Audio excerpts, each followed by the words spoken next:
नहा धो के नए कपड़े पहन के हजरत ख्वाजा मोइनुद्दीन चिश्ती मेरी रहमतुल्लाह अलैह ईदगाह की तरफ जा रहे हैं।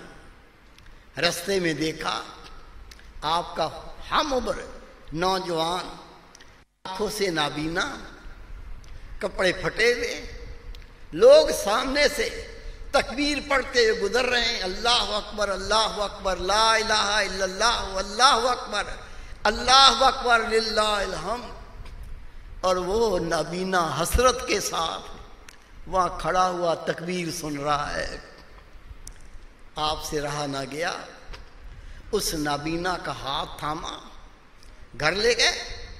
अम्मी जान से कहा, अम्मी जान मुझे पुराने कपड़े ला दें।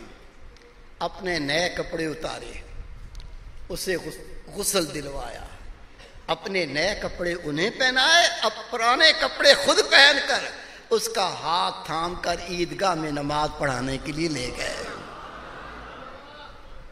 हम किसी को गरीब को देख ले तेवरी बदल जाते हैं। अगर मजबूरन सलाम का जवाब देना पड़े तो मुंह फूल जाता है, वो लेकुम चलो, वो अच्छा ही नहीं लगता। मेरे भाई, मेरे बेटे सुन लो, खुदा की कसम जितने मिस्कीन गरीब हैं इनसे मोहब्बत करना सीखो। नबी पाक इनसे मोहब्बत करते थे।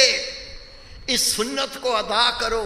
और ये मोहब्बत मसाकीन की, गरीबों की मोहब्बत रसूल पाक की सुन्नत है।